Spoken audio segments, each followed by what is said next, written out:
আলোচিত এই নির্বাচন আগামীকাল অনুষ্ঠিত হতে যাচ্ছে। এই নির্বাচন অনুষ্ঠানের ক্ষেত্রে অনুষ্ঠান সুষ্ঠুভাবে করার জন্য নিরাপত্তা ব্যবস্থা গ্রহণের জন্য গত এক সপ্তাহ যাবৎ ঢাকা মেট্রোপলিটন পুলিশ নানাবিধ কার্যক্রম করছে। এক সপ্তাহ যাবৎ আমরা ক্যাম্পাসে নানাবিধ পুলিশি কার্যক্রম চালাই, যাতে কোনো রকম কোনো দুর্ঘটনা না হয়। একটি ছোট্ট দুর্ঘটনা একটি হলে দুইটি ছেলের মধ্যে হয়, ইহা ব্যতীত শিডিউল ঘোষণার পরে কোনো বড় ধরনের ঘটনা হয়নি। ইনশাল্লাহ আমরা আশা করছি আগামীকাল নিরাপত্তা ব্যবস্থা যথেষ্ট জোরদার থাকবে এবং কোনো ঘটনা হবে না। আগামীকাল যে নিরাপত্তা ব্যবস্থা চলমান আছে তার সাথে আমরা ইউনিভার্সিটি ক্যাম্পাসে প্রবেশের 8টি চেকপোস্ট চালু আছে। ভোট কেন্দ্র কেন্দ্রিক নিরাপত্তা ব্যবস্থা যথেষ্ট পরিমাণে করা হয়েছে। আপনারা সবাই জানেন 8টি ভোট কেন্দ্র। ফুড পেট্রোল বহাল আছে, মোবাইল পেট্রোল বহাল আছে। আমরা আমাদের অফিসারদের সাথে বডি অন ক্যামেরাও যুক্ত করে দিয়েছি। বিশেষায়িত team, explosive bomb disposal unit এখানে সাব কন্ট্রোলে থাকবে। স্কোয়াড টিম নিয়োগ করব, ক্রাইম সিন ম্যানেজমেন্ট করব যদি কোনো ঘটনা ছোটোখাটো কিছু হয়ে যায়। ডিবি সাদা পোশাকে নিয়োজিত থাকবে। আরসিওয়ে গেট স্থাপন করা হবে। সিসি ক্যামেরা মনিটরিং সেল করা হবে। স্ট্রাইকিং রিজার্ভ থাকবে।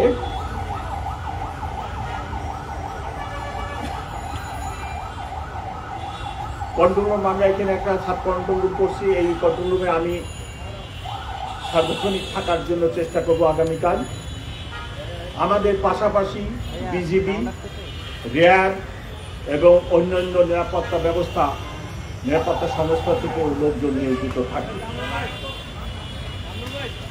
আজকে আমাদের এখানে 1771 জন পুলিশ অফিসার নিয়োজিত আছে। আগামীকাল 2096 জন নিয়োজিত হবে শুধু ঢাকা মেট্রোপলিটন পুলিশ থেকে, ইউনিফর্মধারী। এর বাইরে র্যাব, বিজিবি আগামীকাল স্ব বাহিনী নিয়োগ করবে। আমরা আশা করতেছি যে কোনোরূপ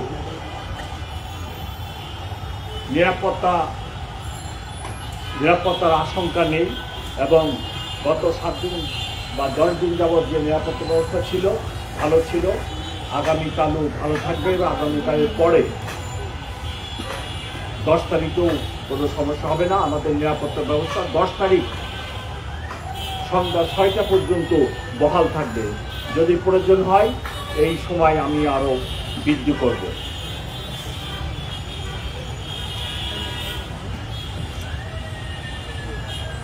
ঢাকা ইউনিভার্সিটি কর্তৃপক্ষের সাথে গত 1 মাস যাবৎ সমন্বয় করে এই নিরাপত্তা ব্যবস্থা গ্রহণ করা হয়েছে এবং ওনাদেরকে আমরা সবসময় পুলিশি কার্যক্রম অবহিত করে রাখছি।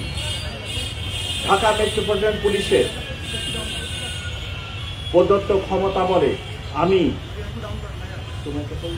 আজকে রাত 8টা থেকে 11 তারিখ 12টা পর্যন্ত এই ক্যাম্পাসে লাইসেন্সধারী অস্ত্র বহনের উপর নিষেধাজ্ঞা আরোপ করেছে।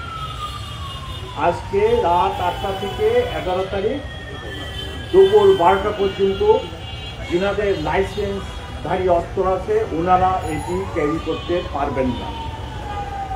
এই নিষেধাজ্ঞা আমি ঢাকা মেট্রোপলিটন পুলিশ অর্ডিন্যান্সে যে ক্ষমতা প্রদত্ত আছে আমার উপরে, যে অর্জিত দায়িত্ব আছে সেই দায়িত্ব বলে প্রদান করলাম।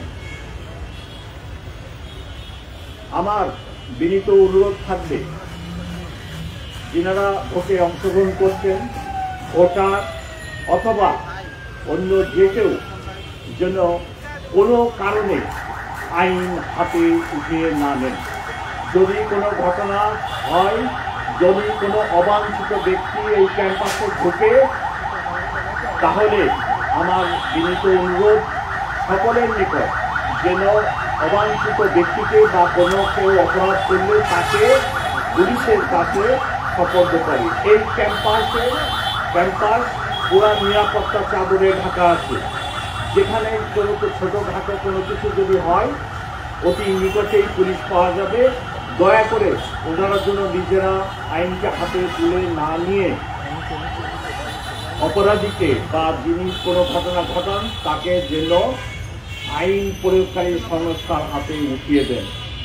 আমি আশা করি যে আগামীকাল ডাকসু নির্বাচন অত্যন্ত শান্তিপূর্ণ ভাবে সিকিউর অবস্থায় নিরাপত্তার ভিতরে অনুষ্ঠিত হবে। এখানে কোনো দুর্ঘটনা হবে না ইনশাআল্লাহ। আমি সকলকে এই ব্যাপারে আশ্বস্ত করছি। সকলকে অনেক ধন্যবাদ। আমাদের ট্রাফিকের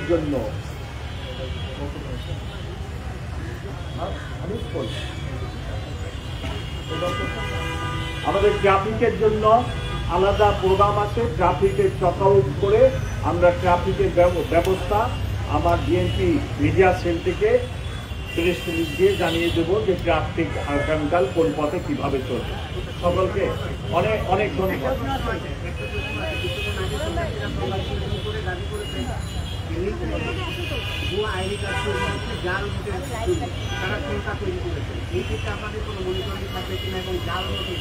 হ্যাঁ, এটা কাজ করতেছি এবং আমরা ব্যবস্থা নিচ্ছি। এটা আমার নলেজ আছে, ব্যবস্থা নিচ্ছি।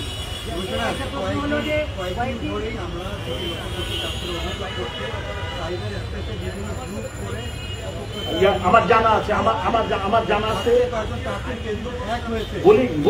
সাইবার বুলিং হচ্ছে। আমি জানি, আপনারা জানেন। এটা অত্যাধুনিক একটা যুগ আমরা পার করতেছি। এখানে cyber social media is so strong. এখানে মানে এটা যে একটা কঠিন সময়, সাইবার এবং সোশ্যাল মিডিয়া এত স্ট্রং যে এখানে পরবর্তী জেনারেশন আসবে বা এসে গেছে এআই। এখানে বিকৃত ছবি যে ঘটনা হয়নি এইরূপ সোশ্যাল মিডিয়ায় ব্যাপক হারে আসতেছে। আমরা এগুলোর উপরেও কাজ করতেছি। আপনারা যে দুইটা প্রশ্ন করছেন এগুলো আমাদের জানা আছে, আমরা এগুলোর উপরে কাজ করতেছি। আচ্ছা, থ্যাংক ইউ।